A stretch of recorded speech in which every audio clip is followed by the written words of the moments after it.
Lorsqu'Eilat-Mazar s'est rendu compte qu'elle avait découvert une structure antique près de Jérusalem, elle s'est tournée vers la Bible pour tenter d'expliquer sa découverte. Elle a appris que cette nouvelle découverte corroborait les récits bibliques du roi David et de son fils Salomon. Pendant des siècles, le tombeau du roi Salomon est en Maintrance, murmuré à travers l'histoire. Les archéologues ont fouillé et les historiens ont débattu et les légendes se sont multipliées.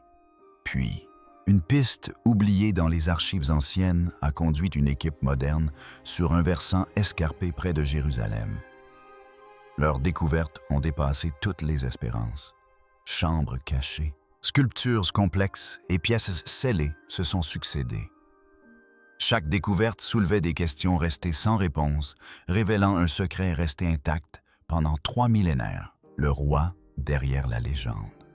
Le roi Salomon régna sur Israël au Xe siècle avant notre ère, accédant au trône après la mort de son père, le roi David. David avait unifié les tribus et sécurisé Jérusalem, mais le royaume dont Salomon hérita était encore instable.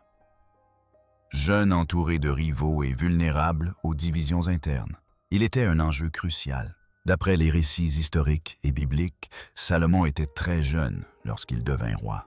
Beaucoup s'attendaient à un règne court et sans éclat. Ce qui suivit surprit le monde antique. Au lieu de régner par des guerres incessantes, Salomon choisit une autre voie. Des textes anciens décrivent un roi qui privilégiait la planification, les alliances et le contrôle plutôt que la force. Son règne fut rapidement associé à la sagesse. Puis-je revendiquer le contrôle de l'air que vous respirez en ce moment? À moi, puisqu'il se trouve dans ma chambre, les récits de ces décisions se sont répandus dans toute la région. Le plus célèbre décrit 2 femmes qui prétendaient être la mère du même enfant. Le jugement de Salomon a révélé la vérité, sans effusion de sang. Sa véritable mère. Que ce récit soit entièrement historique ou façonné par une tradition ultérieure, il illustre la manière dont on se souvient de lui. On voyait en lui un souverain capable de résoudre des problèmes que d'autres ne pouvaient résoudre. À mesure que sa réputation grandissait, sa richesse augmentait également. D'après les archives et les témoignages ultérieurs, Salomon contrôlait des routes commerciales stratégiques reliant le monde méditerranéen à l'Afrique et à l'Asie. Des navires envoyés sous son autorité se rendirent dans des régions lointaines comme Tarsis et Ophir. Certains érudits pensent que ces lieux recelaient de l'or, du cuivre, de l'ivoire et des matériaux rares. Selon certains témoignages, ces expéditions rapportèrent des marchandises jamais vues auparavant à Jérusalem. Cet afflux de richesses transforma le royaume et plaça Salomon parmi les souverains les plus puissants de son temps. Le roi Salomon est une figure fascinante, car la Bible fait de nombreuses affirmations à son sujet. Il contrôlait un vaste territoire. Le symbole le plus fort de son autorité fut la construction du premier temple à Jérusalem. D'anciens récits indiquent que le projet a duré 7 ans et a nécessité une planification minutieuse d'une ampleur sans précédent. Le bois de cèdre provenait du Liban. Les blocs de pierre étaient taillés avec précision pour s'emboîter parfaitement, selon les récits bibliques. Ils étaient façonnés à la carrière avec une telle perfection qu'aucun bruit de marteau ne se fit entendre lors de la construction du temple. L'or était utilisé non seulement comme ornement, mais aussi comme élément constitutif de la structure même. Selon la tradition, le temple devint le centre du culte et de l'identité du peuple d'Israël.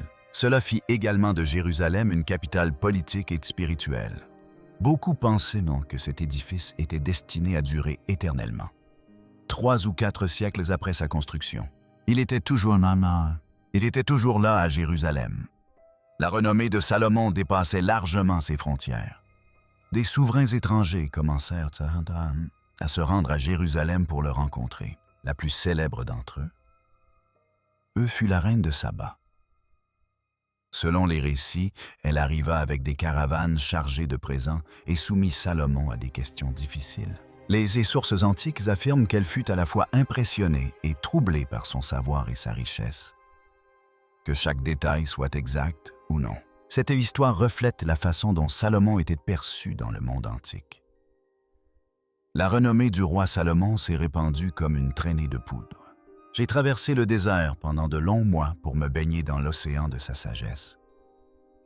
Il n'était pas considéré comme un roi ordinaire, mais comme quelqu'un qui comprenait des choses que les autres ne comprenaient pas.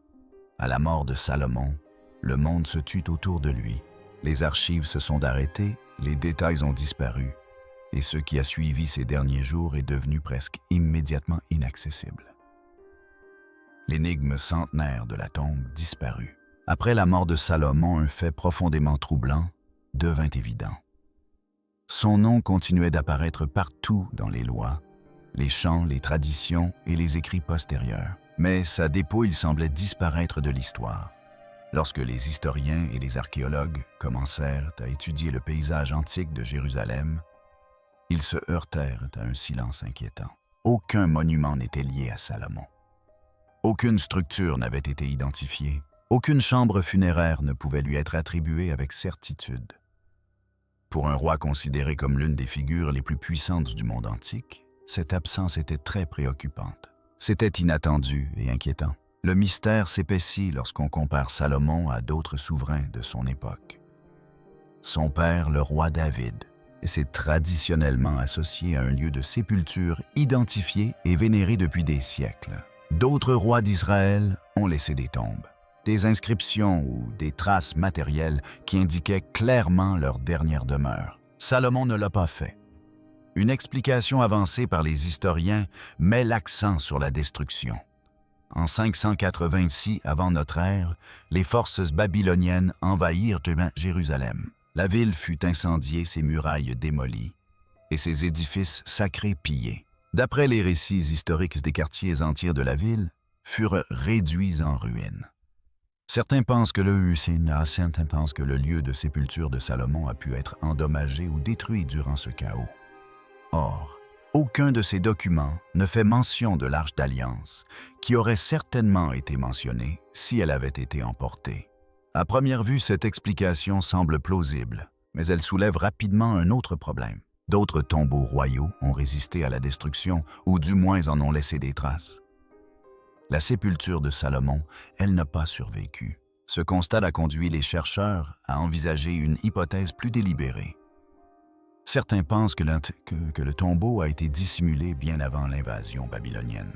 Selon certaines interprétations, l'immense richesse de Salomon faisait de son lieu de sépulture une cible de choix pour les pilleurs de tombes. D'autres suggèrent que le secret s'inscrivait dans une stratégie royale plus vaste. Au-delà de ces explications, des récits plus sombres commencèrent à circuler. Selon des textes postérieurs et des traditions locales, certains pensent que le tombeau de Salomon recelait bien plus qu'un trésor. Ces récits affirment qu'il contenait des objets sacrés ou des connaissances dont la divulgation était jugée dangereuse. Aucune preuve tangible ne vient étayer ces affirmations, mais la persistance de ces histoires est remarquable. D'après les habitants et des auteurs postérieurs, la croyance qu'une force puissante repose sous Jérusalem n'a jamais complètement disparu. Animés par ces croyances, de nombreux groupes ont tenté de localiser le tombeau. Les chevaliers du Moyen Âge l'ont recherché, guidés par la légende et leurs convictions religieuses. Les explorateurs des siècles suivants ont suivi d'anciennes cartes et des rumeurs. À l'époque moderne, les archéologues ont utilisé des outils de numérisation avancés, techniques de fouille. Nous allons poursuivre. Et très bientôt, nous allons découvrir quelque chose de vraiment très important et de très spécial. Chaque tentative s'est soldée par le même échec. Aucune chambre n'a été trouvée, aucune entrée n'est apparue. Chaque échec a accru la frustration et renforcé le mystère.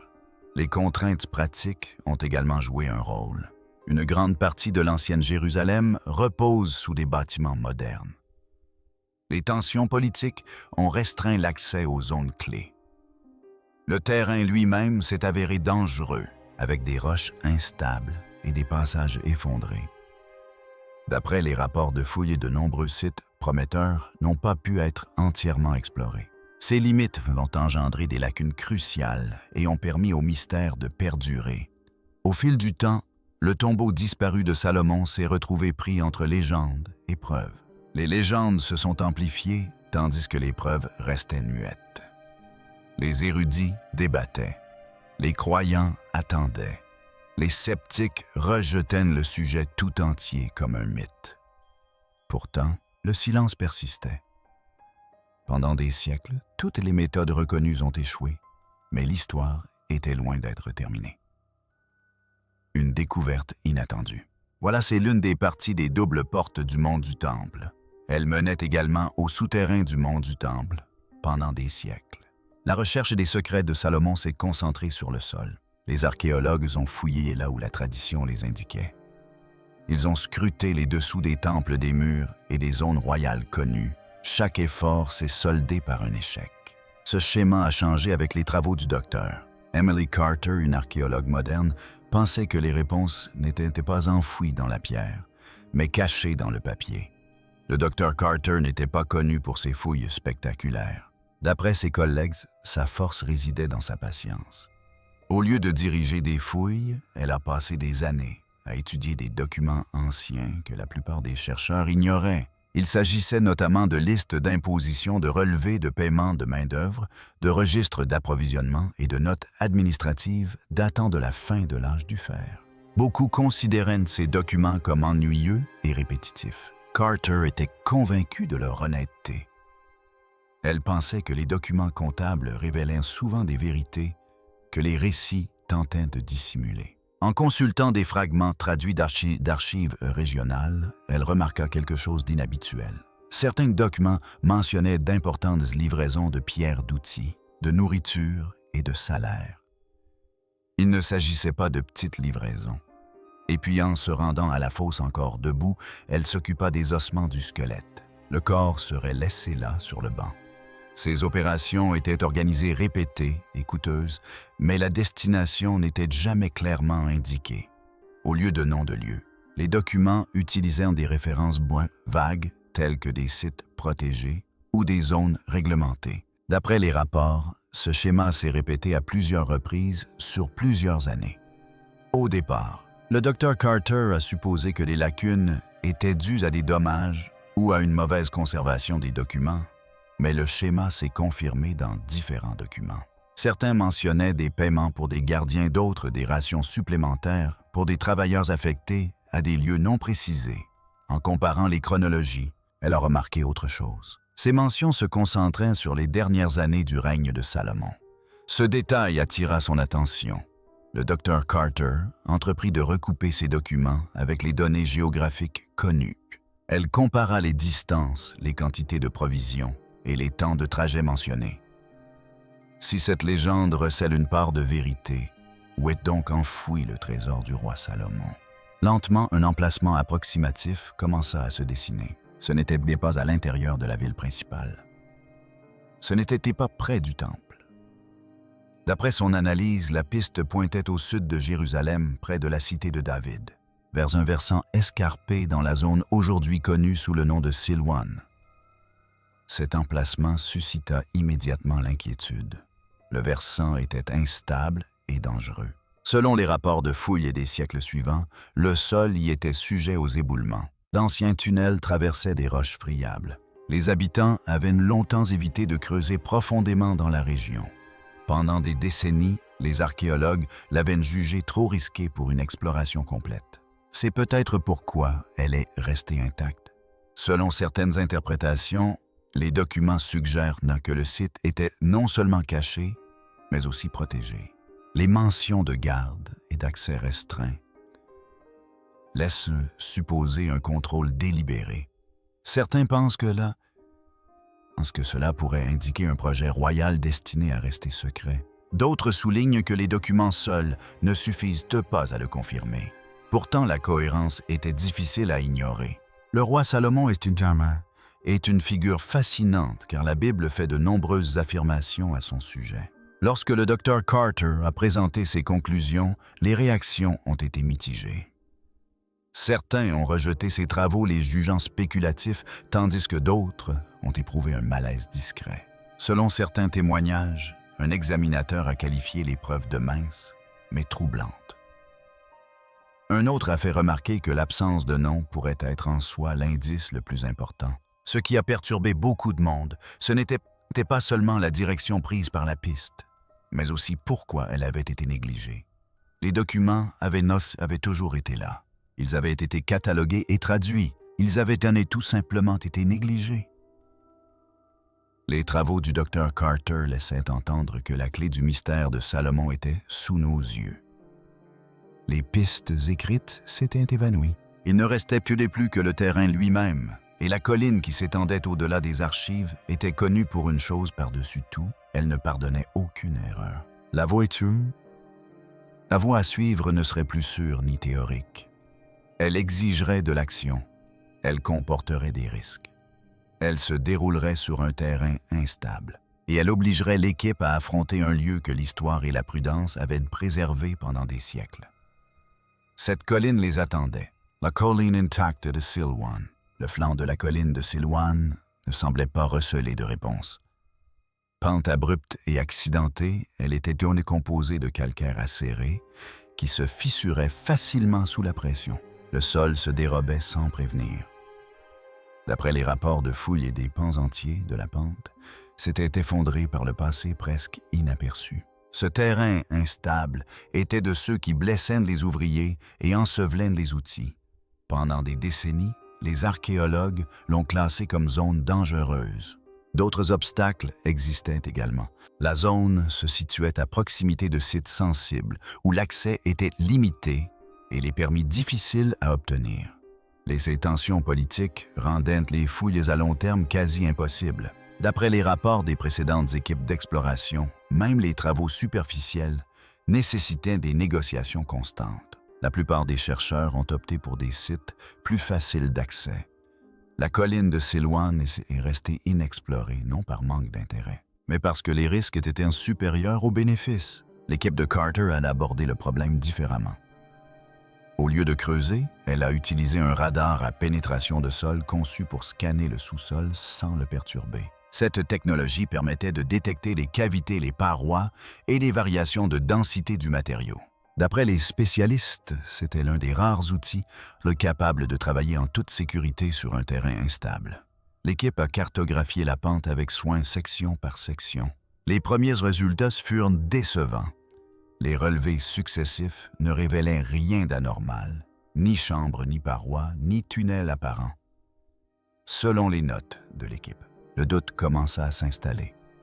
Certains se demandaient si les documents les avaient induits en erreur. D'autres se demandaient si le terrain n'était pas tout simplement trop endommagé pour être déchiffré. Les semaines passèrent sans avancer. La tension monta. C'est alors que la nature intervint. D'après les bulletins météorologiques, un orage soudain et violent s'abattit sur la région pendant la nuit. Léo dévalait la colline, dévastant le sol et emportant les débris.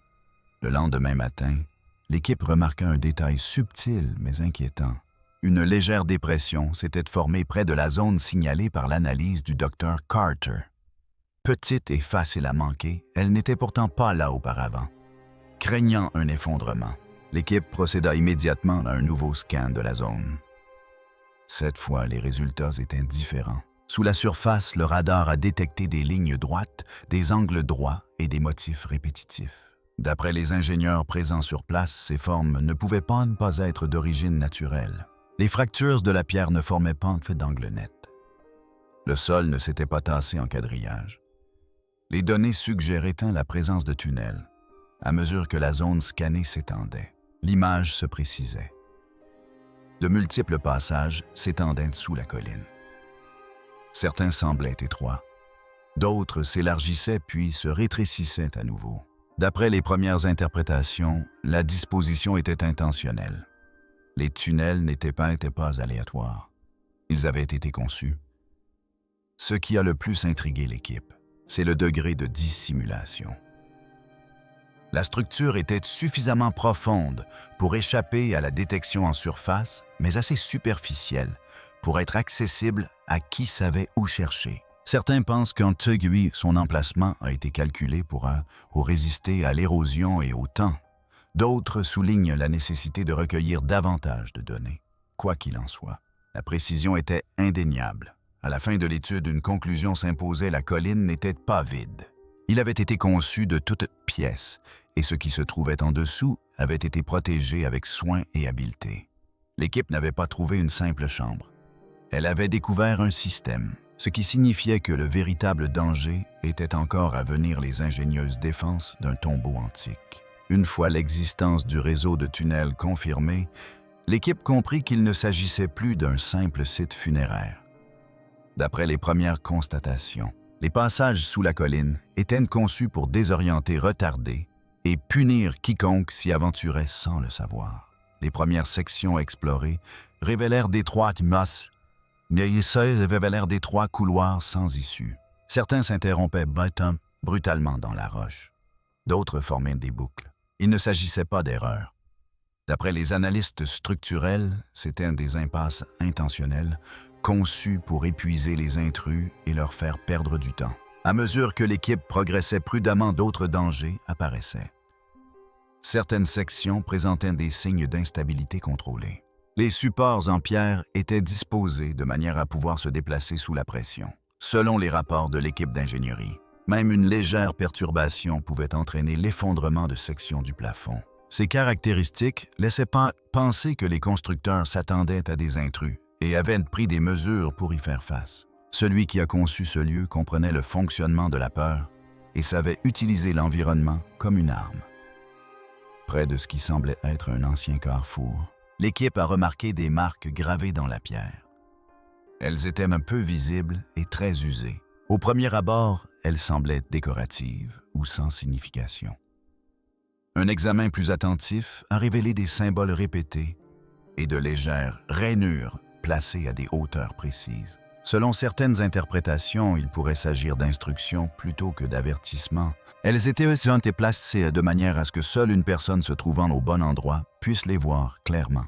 D'autres pensent qu'elles servaient de repères pour la progression dans les tunnels. Il n'y a pas de consensus définitif, mais leur emplacement était délibéré. Pour progresser en toute sécurité, l'équipe a dû ralentir. Chaque pas était mesuré. Les ingénieurs ont étudié la structure en détail, cartographiant la répartition du poids et les points de contrainte. Ils ont testé différentes séquences en appliquant une pression contrôlée sur certaines pierres, tout en surveillant les mouvements environnants. D'après les rapports, plusieurs passages ont réagi instantanément aux perturbations, se déplaçant légèrement pour démontrer leur fragilité. Une seule erreur pouvait sceller définitivement des sections entières. À mesure que le tracé se dévoilait, une autre structure se dessinait. Les tunnels suivaient des angles précis. Les distances se répétaient selon des rapports constants. Les virages étaient réguliers. Selon les spécialistes, un tel niveau de maîtrise mathématique et géométrique était rare pour l'époque. Il suggérait une planification minutieuse et des calculs précis. Certains pensent que la conception reflète un savoir transmis par une élite de bâtisseurs. D'autres soulignent que ces conclusions restent spéculatives, tant que davantage de preuves n'auront pas été recueillies. La tension montait à l'intérieur des tunnels. Les membres de l'équipe ont fait part d'une anxiété croissante à mesure qu'ils prenaient conscience de leur marge d'erreur infime. La lumière ne traçait que quelques mètres devant eux. Derrière eux, la colline les encerclait de toutes parts. D'après les notes de terrain, le silence devint pesant. Chaque mouvement avait des conséquences. À un moment donné, la vérité s'imposa. Ce lieu n'était pas fait pour être découvert par la force. Il était fait pour être compris. Les défenses ne se contentaient pas de bloquer l'accès. Elles mettaient l'intrus à l'épreuve. Selon certains chercheurs, la conception du tombeau suggère qu'il était destiné à n'être accessible qu'à ceux qui savaient déchiffrer ses signaux et en respecter la logique. Lorsque l'équipe eut enfin trouvé un passage permettant de contourner les principaux pièges, une vérité s'imposa, ces défenses n'étaient que la couche superficielle. Ce qu'elle protégeait se trouvait plus profondément et était aussi guère. Son pas était gardé avec une vigilance bien plus grande qu'on ne l'avait imaginé. Les défenses extérieures franchies, l'équipe s'approcha de la chambre intérieure où des siècles de secrets l'attendaient. La salle au trésor. Une fois la dernière barrière extérieure franchie, le tunnel débouchait sur une vaste salle de pierre. Un silence s'installa. La lumière inondait la pièce et se reflétait sur des surfaces métalliques dont l'aspect était inhabituel. Le long des murs, des vases d'or étaient disposés avec soin, comme s'ils avaient été placés la veille. Bols, coupes, assiettes et objets rituels reposaient en ordre impeccable. Plusieurs vases arboraient des motifs de grenades et de lys, semblables aux ornements décrits dans les récits bibliques du mobilier du temple. D'après les premiers rapports de terrain, aucun signe de pillage, aucune perturbation et aucune dégradation autre que celle que le temps aurait pu engendrer. À mesure que l'équipe progressait à l'intérieur, l'ampleur de la chambre se précisait. Il ne s'agissait pas d'un simple entrepôt, mais d'une collection rassemblée dans un but précis. Des sculptures en ivoire ornaient une partie du mur. Des spécialistes ont par la suite suggéré que l'ivoire provenait probablement des routes commerciales africaines. Des fragments de tissus fins pliés à proximité ont été retrouvés. Certains pensent qu'il s'agissait de soie, ce qui indiquerait des contacts à longue distance avec des régions aussi éloignées que l'Inde. Des récipients en argile contenaient des restes durcis d'épices et de résine, d'après une analyse préliminaire. Certaines de ces substances n'étaient pas originaires de la région, et leur obtention aurait nécessité d'importants réseaux commerciaux. Les implications furent immédiates et considérables. Ces objets correspondaient aux descriptions de textes anciens qui avaient longtemps fait l'objet de débats parmi les érudits. De l'or en grande quantité, des marchandises rares provenant de contrées lointaines, des matériaux qui confirmaient les liens de Jérusalem avec le monde antique, de la reconstruction du Temple et de Jérusalem à l'avènement d'un roi messianique.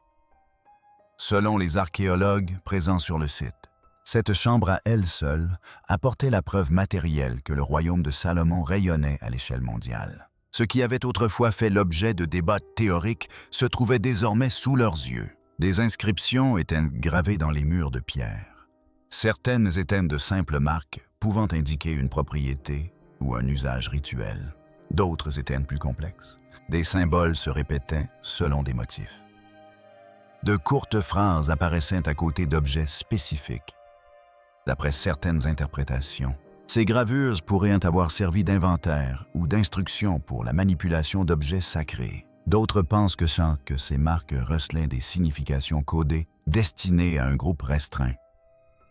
Aucune conclusion définitive n'a été tirée, mais leur emplacement était intentionnel. Puis sont apparus des détails troublants.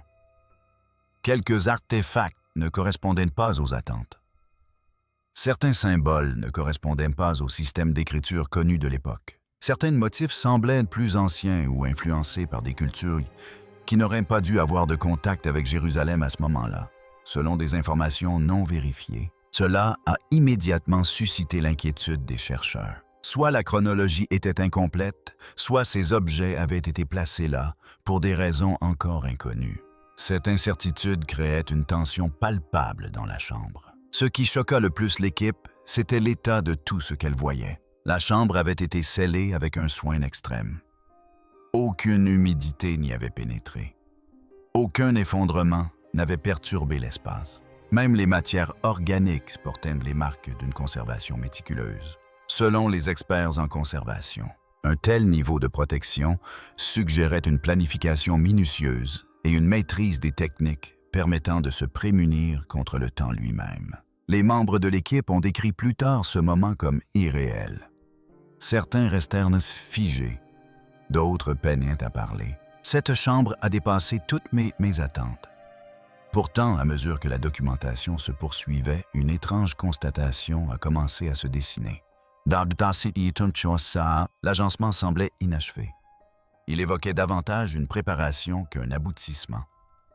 D'après plusieurs chercheurs, il ne s'agissait pas de la destination finale, mais d'un vestibule, un lieu destiné à impressionner, distraire ou préparer le visiteur. Si l'or attirait tous les regards, il devint évident que la richesse n'était pas le secret ultime. Quelque chose de plus profond demeurait caché. La pièce intérieure. Le dernier passage débouchait sur un mur dont la construction semblait délibérée. Les blocs de pierre y étaient plus lisses, les joints plus étroits. d'après les notes de fouille. Cette section ne présentait aucune trace d'effondrement ni de réparation. Elle avait été scellée intentionnellement. Une fois à l'intérieur, l'équipe pénétra dans une chambre unique en son genre au sein du complexe.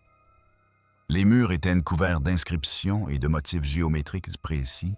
Des cercles s'entremêlaient avec des triangles. Des lignes se répétaient à intervalles réguliers. Des symboles associés à Salomon apparaissaient partout dans la pièce, gravés avec soin et constance. D'après les épigraphistes, ces marques n'étaient pas décoratives. Elles obéissaient à des règles précises. Chaque symbole était aligné avec un autre.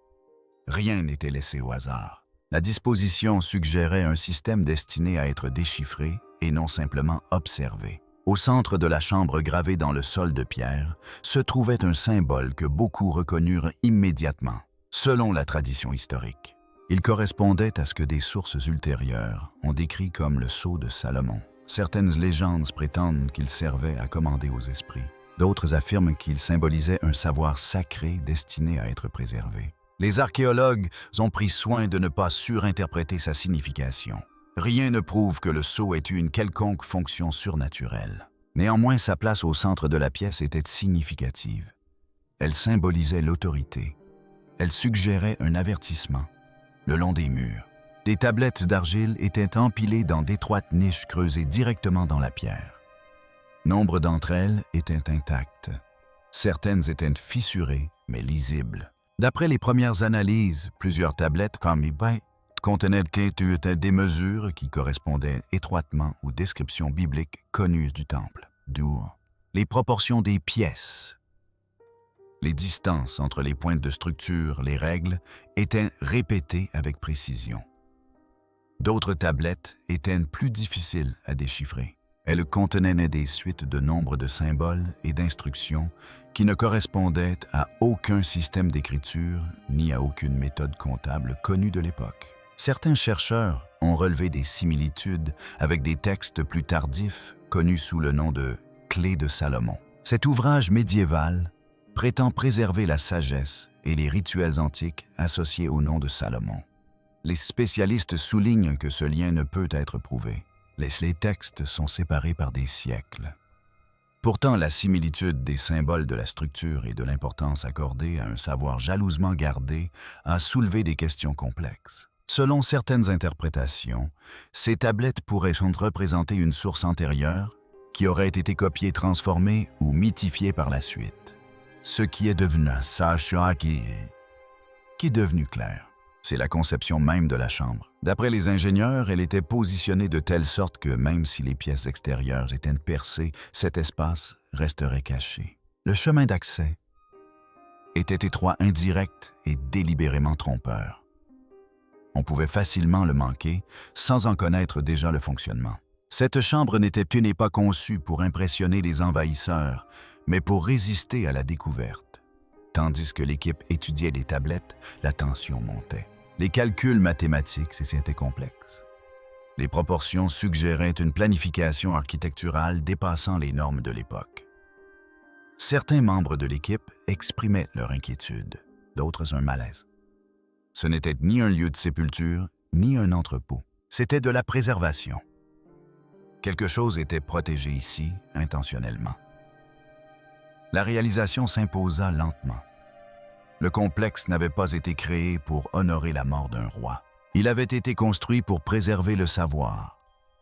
Un savoir destiné à rester secret. Un savoir non destiné à être divulgué au public. Au fond de la pièce se trouvait un coffre scellé. Aucune charnière n'était visible, aucune force ne pouvait l'ouvrir. D'après les spécialistes, le coffre ne pouvait réagir qu'à un alignement et une compréhension précis. Après 3 jours d'examen, l'équipe prit une décision controversée. Documenter l'existence du coffre, mais le laisserait scellé. Le docteur Carter soutenait que tout dans le complexe, les défenses, la précision mathématique, la dissimulation délibérée, indiquaient qu'il s'agissait d'un savoir destiné à rester secret. Les chambres extérieures permirent de tester la résistance des intrus face à une telle richesse. La chambre intérieure a permis de vérifier s'ils comprenaient la notion de limite. Certains membres de l'équipe étaient en désaccord, estimant que leur objectif était la découverte exhaustive. D'autres soutenaient la décision reconnaissant que la préservation implique parfois de savoir s'arrêter. Le débat persiste parmi les archéologues, mais le coffre reste scellé. Son contenu pourrait receler un trésor des textes ou encore des objets dont la fonction demeure un mystère. Ce qui est certain, c'est que Salomon, ou celui qui a conçu ce complexe, a réussi à le protéger pendant 3 ans, en privilégiant la discrétion à la révélation. L'équipe a respecté l'intention originelle. Certains mystères, ont-ils conclu, méritent de le rester. Si cette vidéo vous a plu, n'hésitez pas à cliquer sur « J'aime » et à vous abonner à la chaîne.